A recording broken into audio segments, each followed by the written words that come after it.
Welcome to Scorched Earth and, excuse me, a general reading for the sign of Aquarius, Sun, Moon or Ascendant for the month of September 2025. I hope you're well.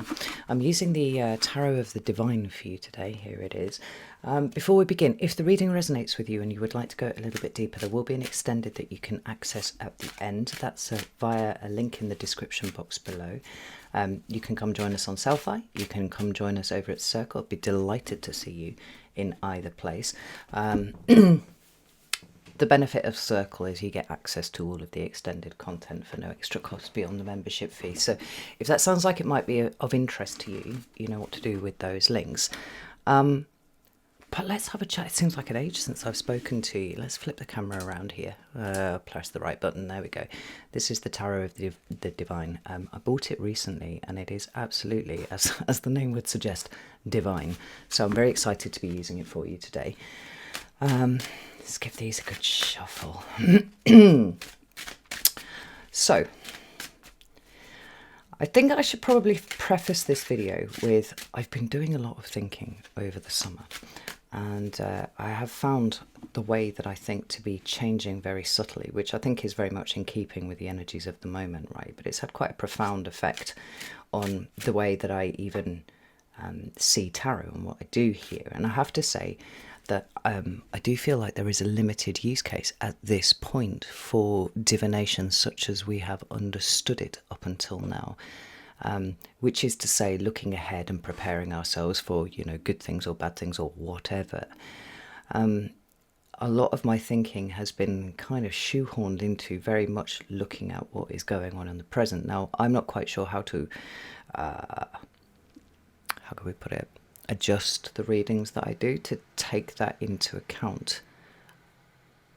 But I think there is much more of a benefit in considering where we are right now than where we might be for the rest of the months, because there's a step-by-step thing that seems to be happening here, and we need to do it in the spirit of uncertainty. Like, we don't actually know where we're going to end up. We may get some indications here today and that would be great, but ultimately everything that is in front of us in the here and now is part of this very uncertain path that we are walking now.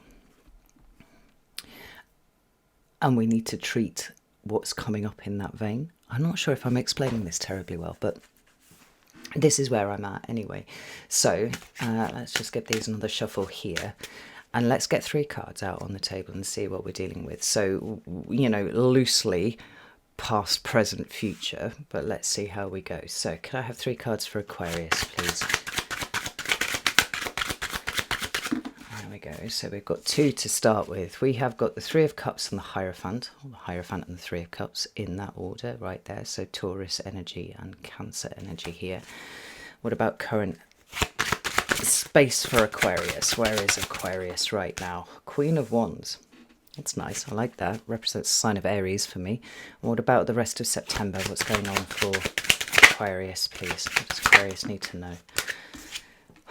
The Wheel of Fortune. Okay, well, that is quite interesting given that we're talking about uncertainty. And I feel like whenever the Wheel of Fortune shows up, we have a situation whereby whatever shows up next is somewhat outside of our ability to be able to envisage it here in this moment. For me, the Wheel of Fortune is often an indication that the universe is stepping in some sort of unexpected way. And obviously, at the point that I'm recording this, we are rapidly approaching eclipse season. When does the eclipse happen this month? For 21st? 21st or 23rd of September. I think it's 21st of September. We have got an eclipse in Virgo. Now, where that sits in your chart, you'll have to have a look. I can't tell you because if you're a Virgo, well, why not? If you're an Aquarius rising, Virgo is going to be your 8th house. Ooh. But if you're a 6th house Aquarius sun, right, it's got to be slightly different. So you need to look at your own chart to see where this this big eclipse energy is happening.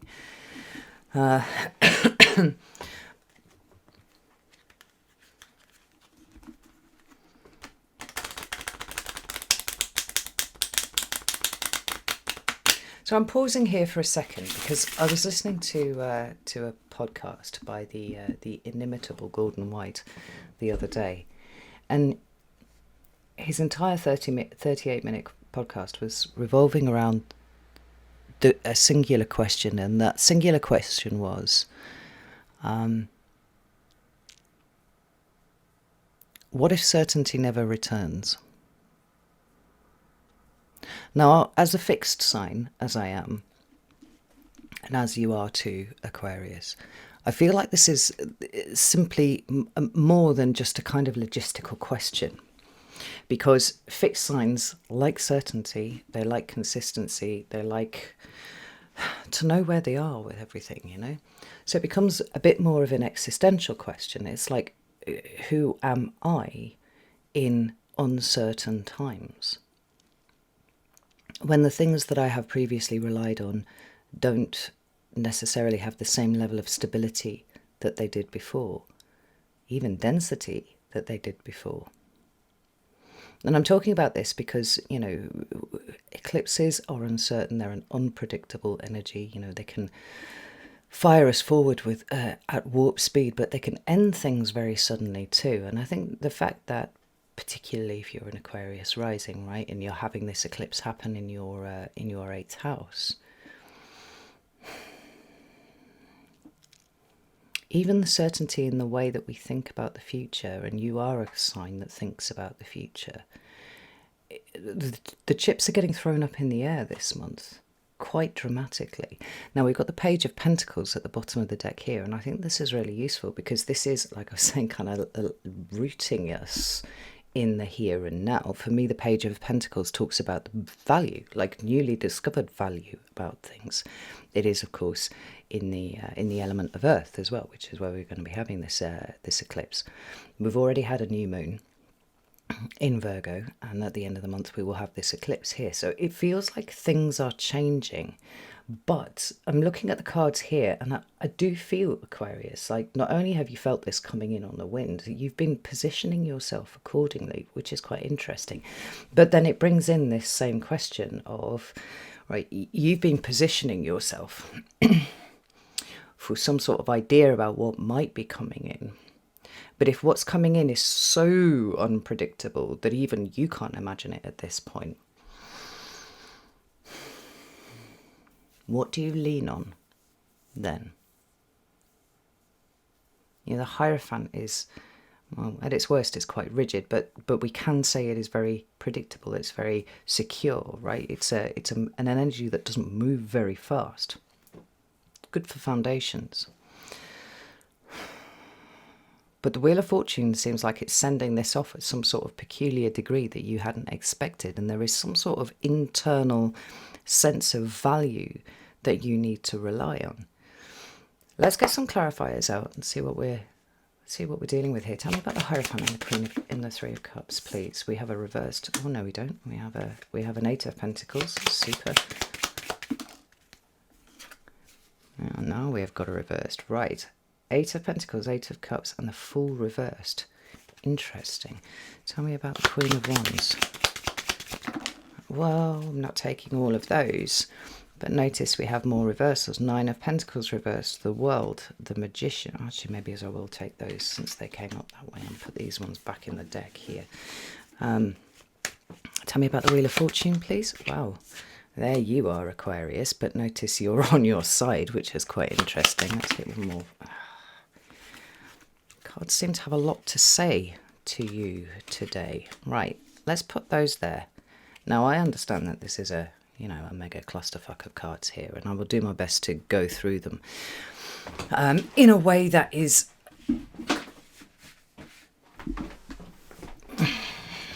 coherent. But I do wonder if it is that lack of coherence which is the thing that is both creating a point of tension in you, but also then creating a point of growth. A bit like a hard aspect in astrology, right? You have some sort of squared off position here. Because what's going on here is almost violently multi-layered, Aquarius.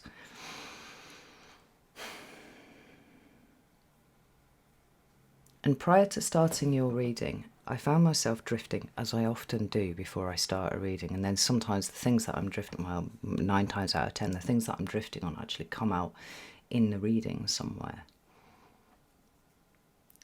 And I was drifting on the idea of beliefs and how beliefs are, by definition, limiting.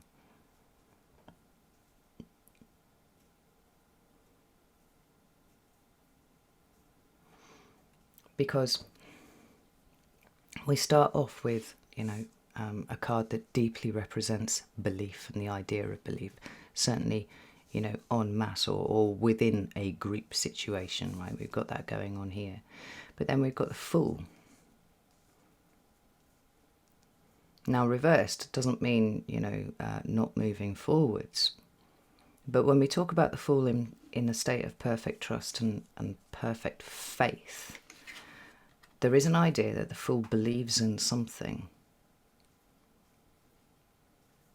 even if the belief is simply everything will be okay, right? So we've got belief here, we've got belief here. We've got belief represented by the Magician because there's a belief in his own power to effect change that is also reversed. And then we have the Star on its side. I mean, you could even look at the Five of Wands as a clash of beliefs, right? Because it does talk about conflict. These people are all fighting for something different, all competing for something different, right? And then we have the Page of Pentacles, who's saying, what do you actually value? Where are your beliefs about the world, about yourself, about whatever, or where are they in a state of flux, and how do you hold on to what is important there? Where do you choose to limit yourself in a new way, right? And I understand that there's something almost conflicted about the way that I've asked you that question, but then I feel like this is very much where this is going. There's something really quite philosophical here, but with a layer of changing the way that you do things, or changing the way that you show up, or even changing the way that you are seen, both by yourself and other people, that is, it's sitting like a bubble over this reading here, which is to say that it feels to me to be entirely distinct from any kind of arc that you could look at, right? It's a bubble of change that's sitting right over the top of the reading, which is completely encapsulating the month of September for you. Now, whether or not it has anything to do with, and we should probably bring this up because it's probably relevant, this theory that I've been working to for the last few months, that it seems to me that Leo and Aquarius have switched places, right? They are attending to different roles right now. The fact that we've got visibility here with the Queen of Wands it seems to be pointing towards more of an embrace of that kind of energy, right? A kind of like, okay, well, yeah, I have to be seen to be showing up. I have to be seen, full stop. And I am right in the middle of things, But we've got this shift in a sense of identity that is occurring with the Star on its side, right? It's not solid, it's not inflexible, it's not entirely dependable in the way that it has been before. It's in a state of flux, it's changing. And you seem to be bubbled in this space here, where lots of things that seem to have arced off in different directions are, for a brief moment in time, coalescing inside this bubble to produce a very different version of Aquarius than even you had predicted moving forwards, right? So I hope that I'm explaining this correctly. I have no doubt in your ability to be able to understand, but I hope I'm expressing it in the way that I'm feeling it coming up here, right? So let's start over here in your recent past with the Hierophant, right? We've got the Hierophant and we've got the Eight of Pentacles. So Taurus and Virgo energy respectively. Deeply rooted, both of those. But around belief structures. Now, the Hierophant is also a teacher, so it could be, the kind of message that you have been putting out there into the world, right? We could be talking about purpose because we have the Eight of Pentacles here too. A particular way of working, a particular way of developing mastery. that you have been teaching to other people. And I don't mean necessarily in the position of a, oh, hello, I'm a qualified teacher and I'm teaching whoever. Like, I'm talking about the way that you lead by example with your mind and the expression of that out in the material world to other people who are, willing to listen. The fact that it's the Three of Cups rather than a different card suggests that this is actually more centered around those who are kind of close to you. We're not talking necessarily about your spouse or children or parents or anything like that. It's a bigger circle, but it's not quite humanity as a whole, right? So it's the people with whom you have regular contact, which will be your friendship group, and it will be the people at work and all that kind of thing. There's been a way in which your belief system has been instructive, but there's also a way in which your belief system now is being overhauled. And I don't think that this negates anything that you've been teaching or anything that you've been working with up until this time. And by teach, I'm using teaching as a expression of your belief system out there in the world, right? I don't think it's that you've come to a sudden realization that everything's wrong. It feels more like it is time for a development. It's time for a step up. It's time for, some bits to get scrubbed off for sure. Refining of thinking. What Virgo is always doing is looking for perfection, right? And this is why we've got this first card in the Virgo decan here in the pips, being that working really hard at something.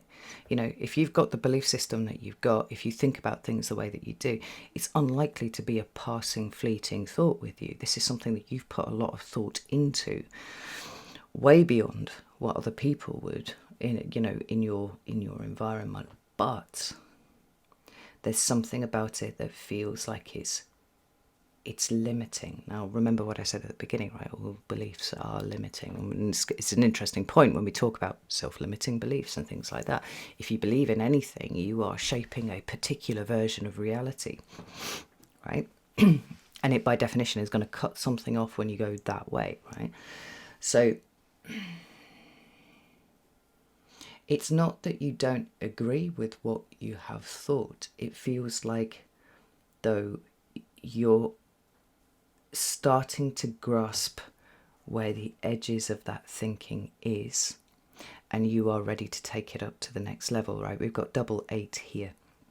8 of Pentacles, 8 of Cups, where we've got, and that's always about power, right? And particularly in the case of 8 of Cups, it is about the reclamation of power by recognizing that what was once important to us, what once represented the culmination of our experience and our emotional investment and whatnot, is now holding us back, right? We give ourselves permission under the light of the eclipse to go off and look for a 9th cup, right? It's a higher level of being, for sure. It's a higher level of experience too, and connectedness, and all those kind of emotional things that we talk about in terms of that side of our life. Like, whatever you've been working really, really hard on for a considerable amount of time now, such that it represents almost a kind of comfort zone for you, you're moving away from it. But this Fool card here says it's not quite ready for a leap into the unknown with your thinking. Now, I was talking about uncertainty, and I do feel like the Fool in the upright represents the replacement of certainty with faith and trust and belief and all those kind of things, right? So whilst you are not yet ready to take a leap into the unknown, there's something that's showing up for you now in your own thinking, in your own belief system, that feels almost naive now you've spotted it. The Fool is universally accepted, well, by most people, let's say at a beginner's level of tarot, to be a really good card, right? We like the Fool. We're starting new. We're starting fresh. This is all cool. We like it very much. But every card in the tarot has a positive and a negative meaning, right? Because everything has balance. So even those cards that look like they're really, really good or really, really bad have another side to them. And the shadow side of the Fool is childishness. It's sometimes it's recklessness and thoughtlessness and things like that too, right? A certain level of oblivion. Or obliviousness is probably the better word that I'm looking for here. And I don't feel like you're chastising yourself over this. I think that you are recognizing where your thinking around your own belief structures has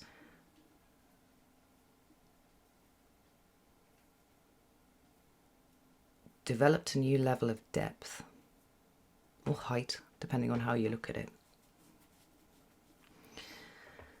And I feel like there is something sort of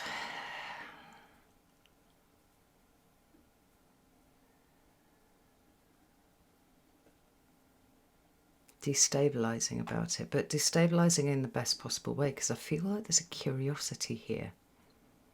And I can't quite put my finger on it, but there is a curiosity. It's almost like there could be things that are falling away a little bit, and they would have bothered you before. Maybe even around people, right? Certain relationships are falling away, but I feel like it's very much an internal state for you, Aquarius, where it's like, you know, you're not quite ready to boost out into the new, but something very fundamental to your thinking and fundamental to your experience is shifting now.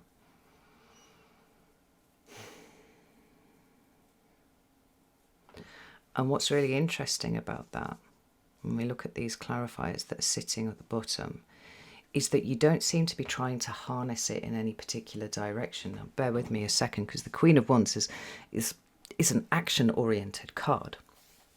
Right? Like the Fool, it represents the sign of Aries, and so there is something of a new start here. But with the Queen of Wands, for me, it is it's the step before the action. Because for me, the Queens are all about the internal processing of whatever suit they represent, right? So the Queens make sense of stuff.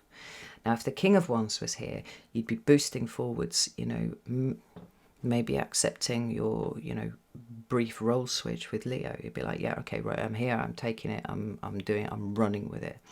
But instead, what we've got is a processing of a lot of things. So maybe we've got some processing around the idea of visibility, right? Of you being seen, of you holding holding a position, dare I say, of authority around belief structures and what you think and how you share that out into the world. But we've got the step before that. We've got a, what does this mean? What does this mean for me? Now, the Nine of Pentacles is reversed. The World is in the upright. The Magician is reversed. These reversals here are talking to me about the way that whatever your belief systems have been based on, it seems to have had its legs swept out from underneath it. Simply because you have recognized something that you did not see before. Now, you know, a very clear way to articulate this probably is as like a remarkable shift in consciousness that seems to be happening with you right now, right? And where we had the Nine of Pentacles, you know, we could see it in the upright as referring to a state of material comfort, perhaps, right? This card often talks about like independence.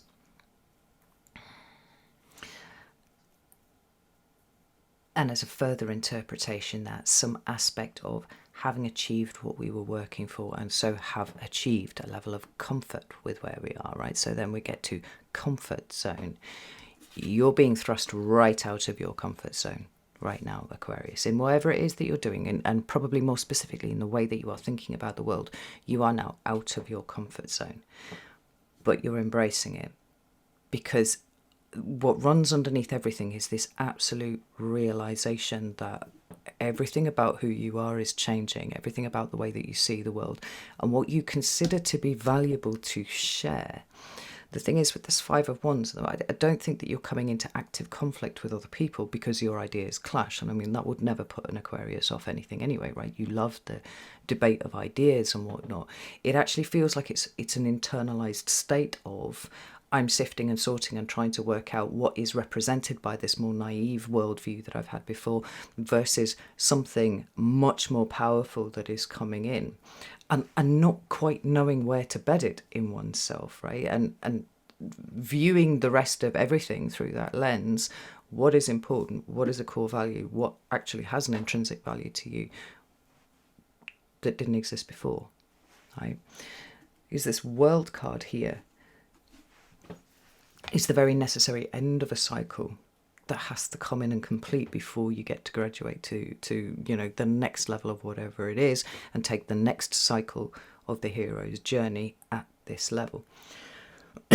Because that's how the tarot works, right? It's cycles within cycles within cycles. And we talk about the hero's journey like it is a one-time thing, but it's not. Like, we go through a cycle of experience, and at the end, if we've kind of got it, if we've worked out what we needed to work out, if we have grown, evolved, matured, then we are ready to take the next step as a beginner now in this new state, having a whole new hero's journey, right? There's an acceptance of you being in a discombobulated state right now. We see it here. But we see the joy on this woman's face as well. It's like, wow, I am right out of my comfort zone. Right out of it. And I'm loving it. I don't know how to create, how to manifest in this new state, because I don't have all the information yet. But I'm accepting this, embracing this as an ending that will come, that what will come with it is a little bit more clarity, or a little bit more, maybe it's even bravery to just take that next step. It's like I was saying about that podcast of Gordon White. It's like, what if certainty never returned? What if things as they are now is about as certain as they are ever going to be? Do you double down on what you are, what you have been, or do you go with the flow, even though the flow is taking you somewhere uncomfortable and you don't feel like you have all the tools yet to start the journey proper?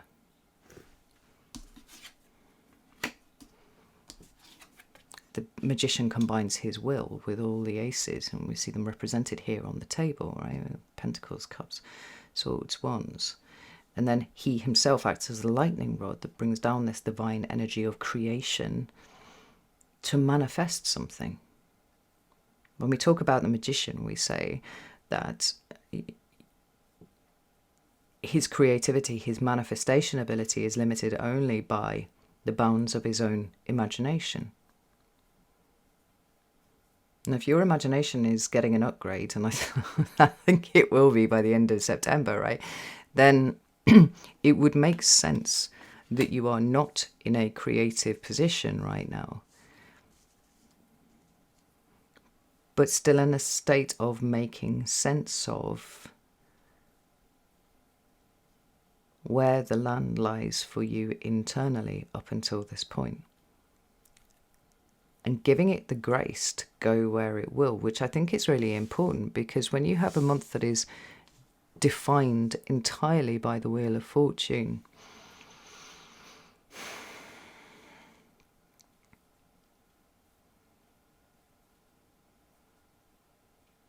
like I said before, this state of you not really having the imagination to see where this is about to go, and it's about to go off in a direction that you hadn't anticipated, right? But also within that is the idea that you've learned something really, really valuable that you did not know before. I've talked about the Wheel of Fortune as like a save point in a game, right? You reach that checkpoint where whatever happens from here on, you're only ever going to return to this point here where you have saved, right? Upgrade in action going on. We're about to see where the energy goes really, really loopy. Now, a lot of people, when they look at the Wheel of Fortune, right, they see it in this very narrow view, which is, oh, my fortunes are going to improve. Or on the other side, oh, some sort of big fall is coming in, right? Because of this idea that the Wheel of Fortune is constantly turning. And to some extent, you know, there's some validity in that for sure.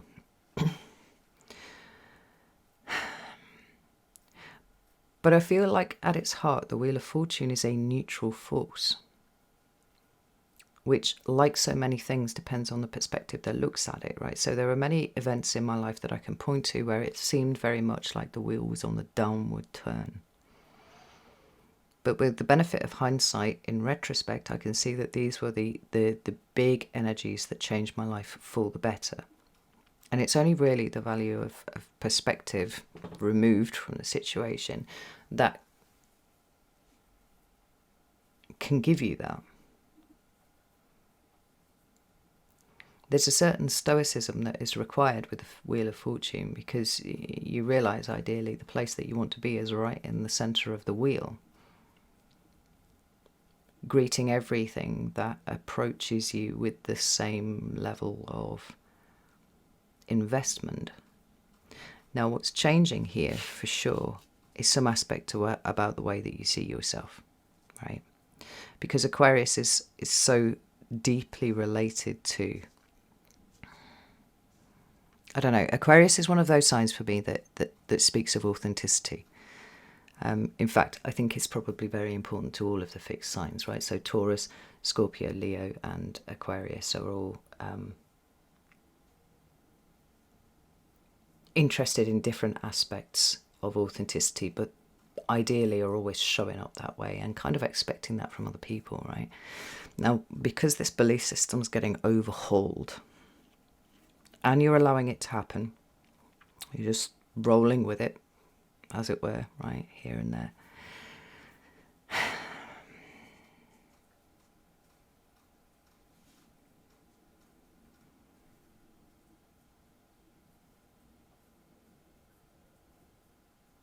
I don't think you've got this need to know where it's going to go.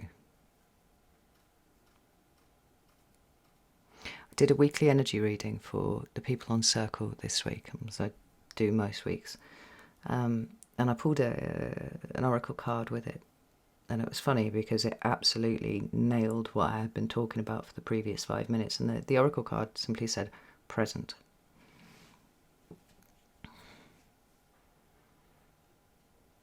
Now, when you have an energy such as yours, which is always looking to the horizon, it's always looking for the next thing, right? Because the thing before it, if you think about the zodiacal wheel as a process, a very natural process, a very natural cycle, right, of which you play your part and, you know, other signs play theirs. By the time we get to Aquarius in the circle, there is both a, yeah, but did it work? And then a desire to innovate away from what didn't work, right? So you're always looking at the horizon, paying attention to what's coming up behind you, right? But it's the next thing, and the next thing, and the next thing. And truly, I think the fundamental shift is happening within you this month, Aquarius, being brought to your door by virtue of this shift of position that you now find yourself in, right? Where you're much more visible and you're maybe even just trying to get a better sense of how you appear from the outside. And that's not to say that I think that you're bothered about being judged or anything like that, but it feels to be pushing towards a state of refinement. It's almost like you are challenging your own ideas in your own head, not least about how you appear to other people.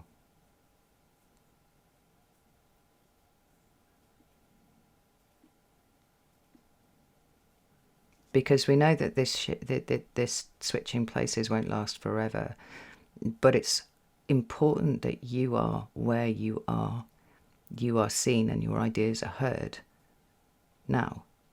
as we're navigating through this transitional state that we find ourselves in, right? It would be no good for you to be showing up as the star upright, right? Open, vulnerable, connected, you know, here are my raw, authentic ideas about stuff. When your raw, authentic ideas about stuff and your belief system itself is being overhauled internally, right? So it's almost a step back for Aquarius, just saying, oh, I'm just going to step momentarily out of the sunlight or out of the spotlight or whatever, because things are changing so rapidly. I still haven't quite got a handle on what my new set of beliefs are, the ways that I consent to be limited here after, at least for the next wee while, right? And we've got this Seven of Cups, we've got this Hermit reversed, we've got this Three of Swords reversed. And I really, really like this. I like it not least because there is a connection between the star and the Hermit. I don't know if any of you have ever seen that, right? But the Hermit is using the energy of the star here in his lantern. Have a look. I ain't just a straight up candle burning or anything like that. That's taking the star. And it's using it on the internal journey. Now, the Hermit reversed says it's not really about the internal journey for you. Although things are changing internally and there's a lot of stuff that's going on with you, it isn't actually about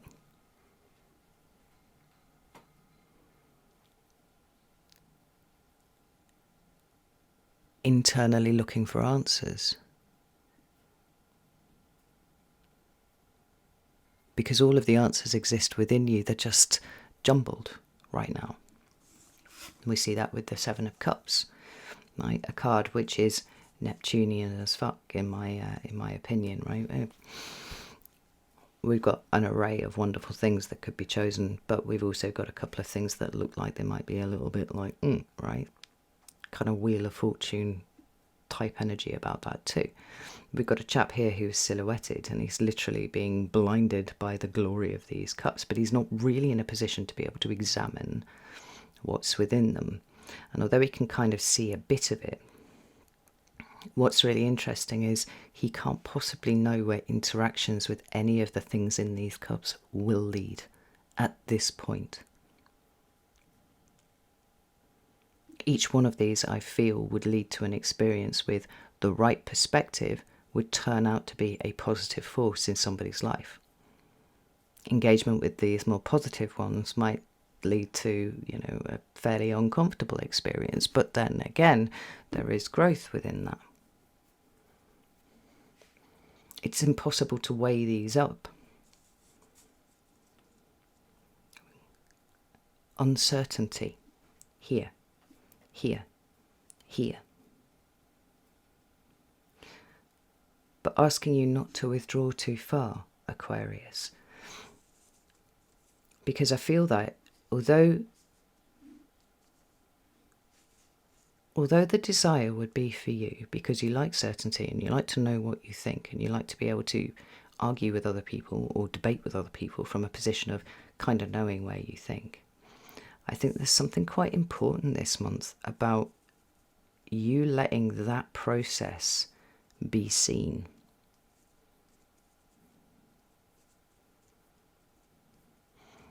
And I don't think that's for your benefit. I think that's for other people's benefit, Aquarius. The Three of Swords is here in the reverse, which for me is always, the preconditions for healing. It's not healing itself. We see that in the Four of Swords. But to my mind, there's no way that heart can heal up properly around swords. It can't do it. To a point it can, but there's always going to be cold hard steel that is running through those swords. Now, without someone to literally yank them out, what we've got is the passing of time reverses this card and allows the swords to be influenced by gravity, right? And gravity will pull those swords out. And once those swords are out, then that heart can heal. There's something about the process that you are going through where your identity is kind of shaking a little bit. Your foundational beliefs are shaking a little bit. There's a desire to go inward, retreat, reverse from the world. But actually, there's a push here to come out and show everybody what it looks like to work through this. Now, I've been banging on about, teacher, leader, guide for at least a year. I can't even fucking remember how long it's been since I started talking about this, right?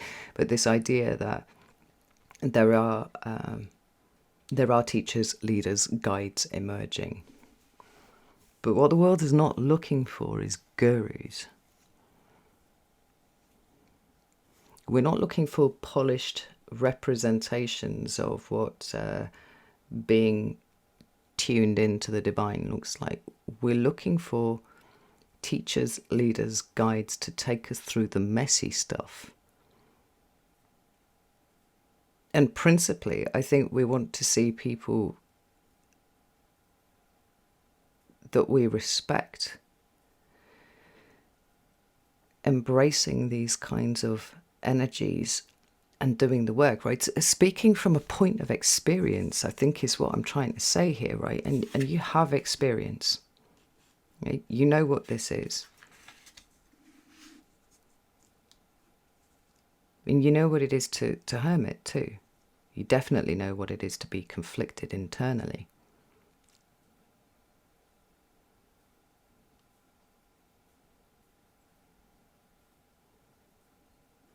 There's a whole what's it called?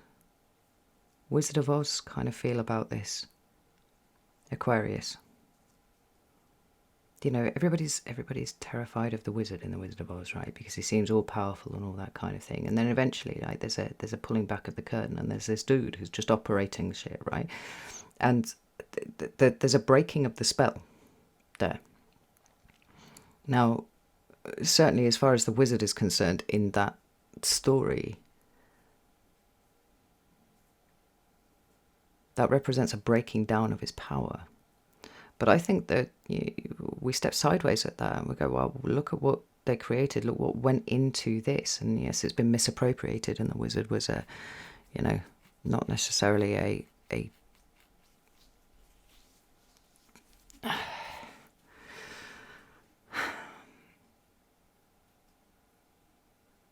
he's kind of a figure that sits in the grey, right? But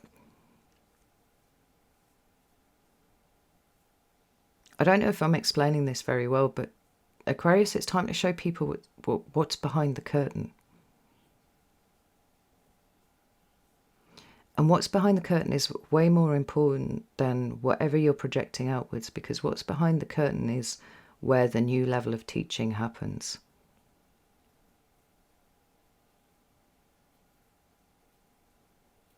It's where the new level of leadership happens. It's where the new level of guidance happens. It's about getting comfortable about not showing up in a polished state. Because whatever occurs here this month for you, right, it's changing you fundamentally. It's changing your identity fundamentally. It's changing the message that you're projecting fundamentally.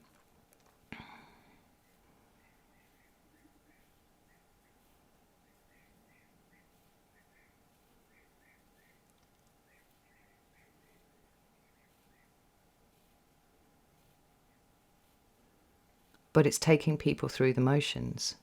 Now, the people that need to be taken through the motions are friends, are family, are people within your environment, peers.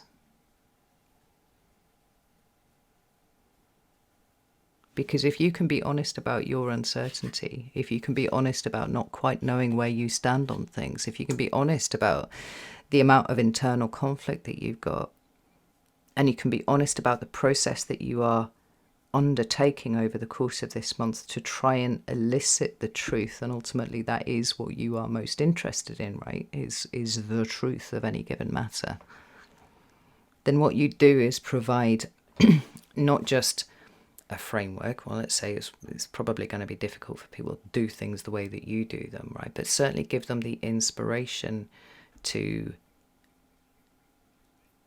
search for the truth themselves, within themselves.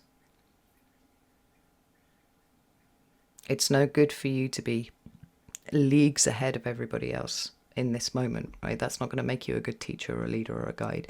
You need to be a couple of steps ahead and go, well, yeah, here's my process. This is what I'm thinking about. This is what I'm agonizing over, and this is what has fundamentally, ruptured a very secure comfort zone that I've been in. And I accept it, and I'm going with it, and I'm interested to see that curiosity. It's infectious. To it then, although there is a lot that is happening with you this month, Aquarius, it actually feels like simultaneously, equally as important, there is showing people the process, showing people what's happening behind the curtain. It doesn't demystify, it doesn't no, that's not the word that I'm looking for. It doesn't take away the mystique of what you can do.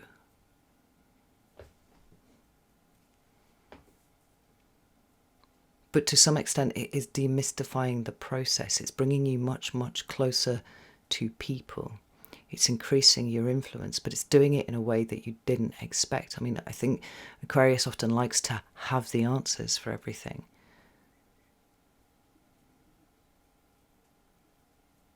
And here your power is in admitting that you don't have all the answers for everything, but you are going through a process of eliciting that there's something very fucking inspirational about that, Aquarius.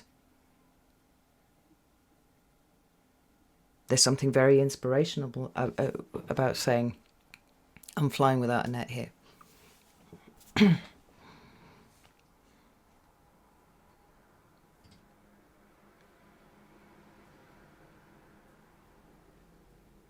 There's something very brave about it, and it's raw and it's authentic and it's real. And I see people's respect for you only increasing as a result. This is a very odd reading. It's not actually what I expected. I've done a couple of readings for September already. It's not what I expected for you. But it feels very, very right. It's time to start showing you're working, Aquarius. It's time to start showing people what's sitting behind the curtain.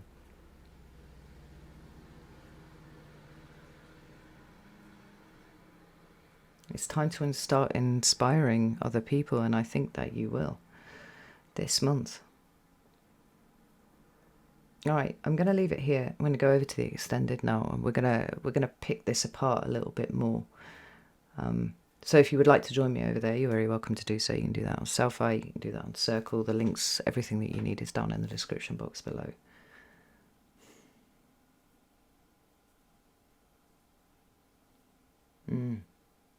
Fascinating, right? Know that I love you all very, very much, and I'll see you soon.